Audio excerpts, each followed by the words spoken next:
Your voice, your opinion, your community. Fact TV, free speech, protected. Local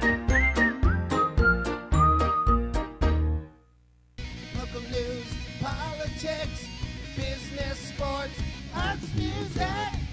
Mike and Marty on the beat. Mike and Marty. Mike and Marty. Good morning, Rockingham, Bellows Falls, Keene, and the greater Southeast. We've expanded. We've expanded. Yet again. Welcome to the feed. It's Mike and Marty. We're here at the end of May. Big week coming up next week. Ooh, crazy week. Hold on to your seat. We're going to be joined by Sarah Lang here via Zoom, and we're going to be talking about Rockingham incremental development. But first, Marty with local events. Local events. So happening at the Opera House tonight is the classic movie Jurassic Park. It's one of the movies that is being sponsored by friends of Josh Mosier. Josh was a longtime employee of the Opera House, and there was a big fundraising campaign when he passed, and the money is all funding different movies that were important to him. So I think this is number 2 of that series. Happening on Saturday at the Rockingham Free Public Library is their annual plant sale. And they're also rededicating the clock. So I couldn't find out all the information, but I'm assuming they have it like a grandfather clock, a big grandfather clock, and I think it was broken. And so the Women's Club, who always steps up and does things, the Women's Club has paid to have that clock fixed, and they're going to be rededicating it. So that's happening from 9 to 1 at the Rockingham Free Public Library. I'm not a plant person, but I believe it's a pretty good plant sale to go to because I think there's lots of perennials. Lots of things you can get, Plants. I just say plants. Yeah, plants. Okay. I'm not. You have to. Anyway, we won't go there. Marty is very, Plants very. And potluck plants and potluck are not my thing.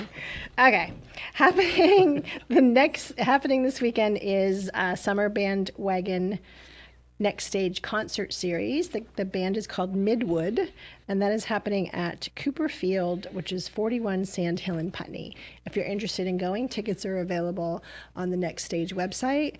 And they're outdoor events, and they have Bar Hill providing libations, and they usually have a food vendor, and the bands are always fantastic. This band has a lot of fiddles in it, and it has a Jewish heritage bent to it. Interesting. So going to give you the lineup for next week so you can be prepared. On Wednesday, June 5th, is the Downtown Historic Preservation Conference. So there'll be about 300 people coming into town to see kind of all the exciting things we're doing here. And then on Thursday, June 6th, the Vermont Arts Creative Convening Summit, that is a mouthful, is happening. Same thing. I think they capped it at 200 people coming for that event. So again, a lot of people in town, a lot of people milling around, with some guided tours, some fun things happening. And then on Saturday, June 8th, if you watched the show last week, you know all about the Bells Falls Festival, all the exciting bands that are coming. We have a great lineup. Vermont Armored Combat's going to be there. Keene Pride's going to be there. Food vendors. Just a fun and festive way to kick off the summer, kind of, because it's really the first. Good time to, good first weekend of June thing to do. So lots and lots of things to do. And speaking of all the good things that are happening in Bells Falls, I'm going to segue. One of the things that has been very, I think, instrumental in just looking about how we do things has been the Rockingham Incremental Development Working Group, lovingly known as RIDWG. Yes. And Sarah, tell us about yourself, and then. Sure. Hi, everyone. Sarah Lang. I am the administrator of RIDWG, which is a lot easier to say, less of a mouthful than the full spelled out name. And RIDWG is a grassroots group of residents and nonprofit leaders that really is striving for a vibrant downtown. I think there are lots of groups that have a similar goal, and ours, I would say, kind of takes the lens of development or redevelopment. And yeah, we've been in existence since 2021 and have done lots of things along the way that I'm sure we'll discuss. Can you back up a little bit to 2020 and kind of talk a little bit about how RIDWG came about? And I think there was a study that happened, or a group came in and did some work. Sure. So I'll actually back up a little bit farther than that. As I'm sure most people know, Rockingham has participated in 2 Vermont Council on Rural Development community visits, one in 1998 and more recently 2019. Out of those 2 community visits, sort of the outcome is really identifying some task forces, usually 3 or 4, really sort of about topics that kind of rose to the top as far as like what the community wanted to focus on. And I will note that in both of those, both in 1998 and 2019, revitalizing Bellows Falls buildings and redevelop Bellows Falls buildings were both task forces. That the first one was from 1998, and the second was the one that came out of 2019. And so I think it's just important to note that that has been a topic of interest and potentially concern of community members since probably before 1998. And obviously the pandemic happened in 2020, and ideally those task forces meet regularly, have tasks, have action items to kind of go towards that goal. And I would say, this Bellows Falls building redevelopment, because of the pandemic, it really kind of fell flat. People obviously were focusing on many different things, a lot of different and new stressors in people's lives. But it was clear that this is a topic that is persistently important to the community. My previous job, I worked at the Brattleboro Development Credit Corporation, which is the regional development corporation for the southeast region of Vermont. And I was running a capacity program, and I had participated in these community visits, and we had the opportunity to bring a nonprofit called the Incremental Development Alliance to the area. And we felt like Rockingham was the perfect town to partner with on that because of this sort of sustained interest in development and redevelopment of the town and of buildings. So we brought them in to provide training as well as sort of assessment of the town's development process. So as a developer, what are the steps that I need to do in order to get a project developed? And they identify hurdles in that process. And sort of the goal of that is really to lower those hurdles, to make development easier, because we all know it's extremely hard in Vermont. Even the development that we want, it's hard to do. There are a lot of hurdles. So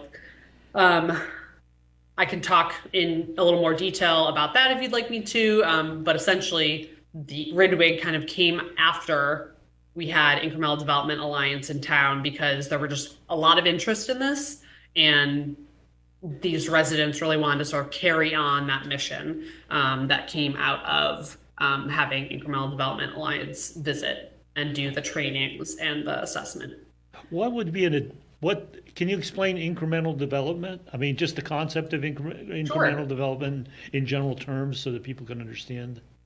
Sure. I think it's a term that's been around for a while, but I would say kind of has caught on a lot lately, a lot more recently. And it's really about the next small thing. I think, especially in communities in Vermont, when people hear development, they're like, oh no, we're gonna have a strip mall, or we're gonna see a 8-story high rise. Often, it's like, no, like, development could be as small as a pop-up food truck that sort of takes up space in town. It could be as small as like, this festival that's coming up on June 8th. Sort of just very small incremental things that are providing vibrancy and density to a community. And then it really kind of builds from there. So it's that pop-up tent or that pop-up food truck.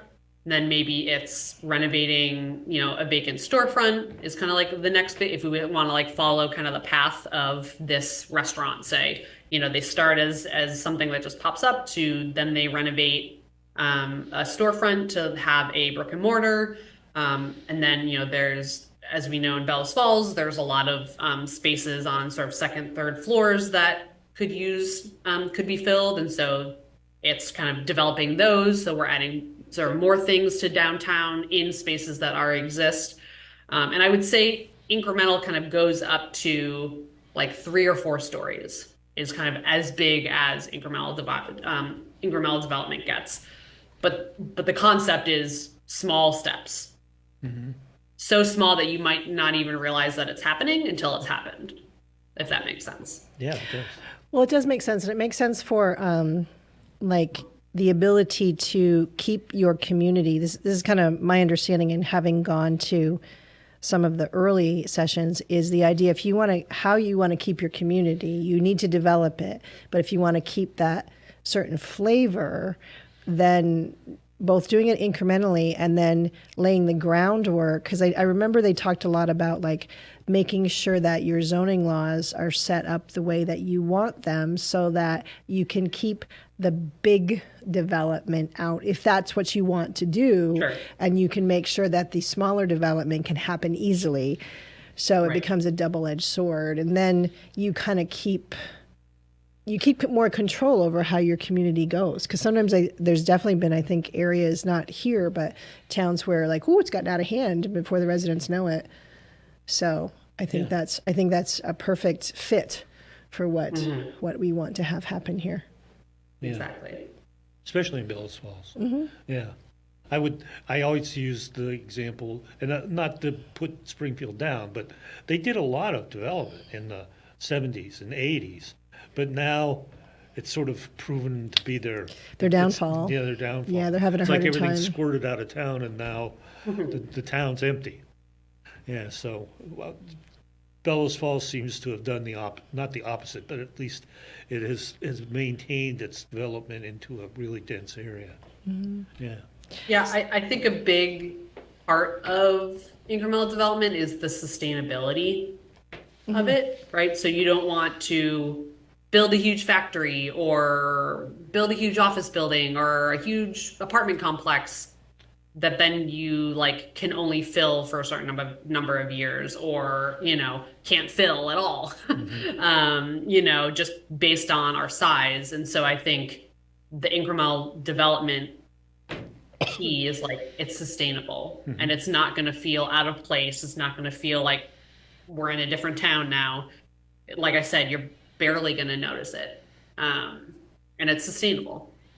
And does the concept of incremental development, does it help like drive local economy and keep economy local? Does it all fit into that? Like you're developing slowly. So I'll use the food truck. So you have a food truck that people are coming and they're spending money locally, and then that local person is then finding a building that because they want brick and mortar, so they're developing this building with and it kind of keeps that local circle. Is that like an inherent bonus of incremental development? Yeah, I think one of the key things with incremental development is they're really looking to empower small scale developers. And I think most of the time, most small scale developers are local, are residents. And so it's really about like for the community, by the community, right? They're not really interested in bringing in a huge developer from outside to do a thing and then leave. The people that are doing incremental development live in the community.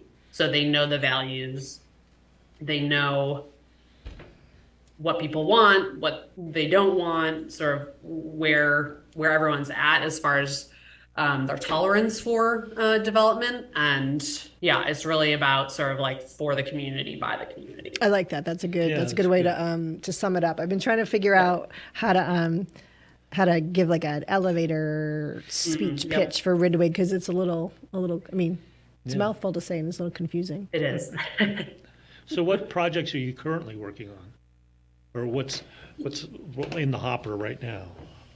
Sure. So, like I mentioned, RIDWG sort of officially started in, I think, June of 2021. And really, it was about bringing residents, interested residents, people that work on nonprofits that are in town, or, sort of serve the community to really sort of push this concept of incremental development forward.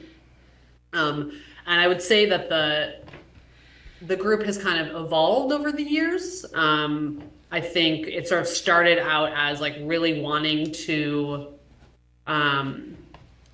focus the energy that came out of that Incremental Development Alliance into like really creating those like small improvements. I would say that because everyone in Bellows Falls, Rockingham seems to, be on 10 committees at once, which is great because people are super dedicated to making their community better. We definitely found it a little difficult to physically do a thing. And so, we really looked at we shifted a little bit towards education. So how do we take kind of what we learned from having IncDev or IDA, a shorthand version of that group, Incremental Development Alliance? How do we take what we learned from them and sort of like spread it to the wider community? And so back in 2022, when I was still at my previous job at BDCC, with RIDWG's input, we hosted a multi-family homebuyer course. And so that was sort of in effort to spread the word on how to, sort of create more housing units and create more local sort of wealth. Sort of, I would say targeting maybe, some of the younger generations, like instead of like the single family home, white picket fence, you could actually like purchase a duplex and live in one and, get rent from the other, and like that you could build your wealth that way. Like it doesn't necessarily have to be that single family house on 2 acres in the country. I mean, if that's what you want, great, but there are other ways to contribute to the community and help yourself, with a livelihood. So we put on that course, which I think, it's been a few years now, so I couldn't tell you how many people attended, but I would say it definitely 10 to 15. There were 4 sessions, so I would say there were like 10 to 15 people on each session, which was really pretty great to see. And I would say a lot of what we've done in the recent years is bringing specialists and tailored information to the governing bodies, so the people that make the decisions in the town. And so we've had presenters at a majority of the tri-board meetings that happened. We brought Vermont Housing and Finance Agency to talk about the housing needs assessment. We brought BDCC to talk about tax yield per acre. One of the planning commission members talked about underutilized lots. I could go on, there was a few more, but we really wanted to disseminate the information and sort of spread the love and the potential success that incremental development could have in town. And we've also most recently we've been hosting some meet and greets. We thought it was really important to sort of welcome people new to the community with open arms and show them how loving and open and excited current residents are to having new people in the community, and those have been super successful. Those have been spearheaded by Robert McBride, who I'm sure everybody knows. So he's really taken that on, which has been really great. We had one in April, and I think there were probably 35 people, and that was a mix of current residents and new people. And yeah, just advocating for and supporting partnerships. So we can talk a little bit, if you want, about the Homes for All statewide project. And yeah, we're sort of looking to see sort of what the next evolution is of RIDWG. Yeah, what is Homes for All? That's since you. Sure. Yeah. So Yeah. Homes for All is a project run by the state, really trying to address the housing crisis that I'm sure has, people have heard about or experienced. And the state really wanted to put together a toolkit to help small scale developers. It really came, they pulled a lot from Incremental Development Alliance on sort of like training small scale developers to create more housing units. And so they put together this toolkit. It's like 250 pages long. It's beautiful. And it's sort of like start to finish of a project. And one of the pieces of that was they asked for, they wanted to select 5 communities to do sort of these infill case studies, they call them. And so RIDWG applied on behalf of Rockingham, and we were selected as one of the 5 communities to be one of the case study spots. And so that was really exciting to see. From what I hear, there were a lot of communities that applied. So I think that says something, that Rockingham was one of the 5 that were selected. And so the state came with some of their consultants that they're working on with this project. And essentially they were looking at spots to where they could provide suggestions on types of housing to infill spaces that are empty. And so they kind of they selected a spot on Myrtle Street. There are obviously plenty of options to select, but they wanted to just sort of show one so they could show like what would a 4-unit building look like on this lot. And I think it really, one of the big takeaways that they wanted to get out there was that I think people in general, people are scared of new development, and they wanted to just show that like new development can look exactly like the houses next door. It doesn't have to be new and shiny. I mean, it'll be new, but it doesn't have to be shiny and modern. The whole point of adding density and filling in those vacant lots is to make it blend in, right? And so they've put together different sort of prototypes of, I think they had 4 prototypes from like 2-unit buildings to 4-unit buildings, to sort of show like the architecture could fit within what's already there.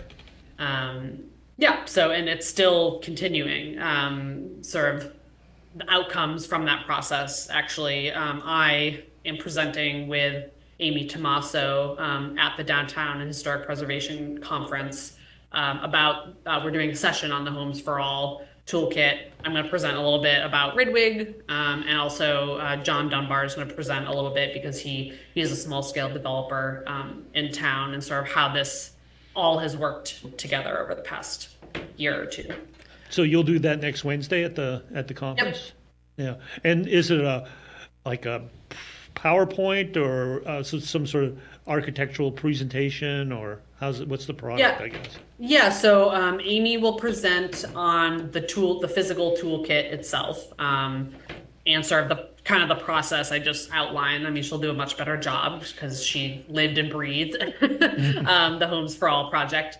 And then I will talk kind of like we're doing now, sort of giving a history of RIDWG, sort of how it got started, what we've been doing, where we see ourselves going, because I do feel like it was really instrumental in the fact that we were able to participate, because we were able to show like we have been doing things like to move forward in this way. And then John will sort of bring it even more focused and like talk about actual properties that him and his brother have been working on with Whitaker Properties, and how it kind of all plays together. And then there'll be a breakout session. I'll talk about housing, how to create a sustainable housing group, which is sort of what we are. And then there will be sort of a board game thing that Amy and John will do, which could be fun. So we are down to 32 seconds, and that's actually a great. perfect. That's actually a perfect ending point Great. because if people wanted to know more, they could sign up to go to the conference. Yep. But if they have interest in joining the group, what's the best? Should they reach out at rockinghamidwg@gmail.com? Is that the best? Correct. Yep, that's my email, and I can add people to the list. And I send emails out periodically with updates on what we're doing, what other people are doing, and people can just stay up to date. Perfect. That way. So thank you for coming Thank you, today. Sarah. It was fun. And thank you for the work that you're doing. And I think that, Bells Falls has got so much going on. Yeah. And the more that we can highlight everything that's going on, and the more people that get involved, awesome. It's wonderful. Okay. Thank you so much. Thank you again. Bye. And that's it Thank for this you. week. Bye. We'll see you next week on the feed. Local news, politics, business, sports, arts, music. Mike and Mike.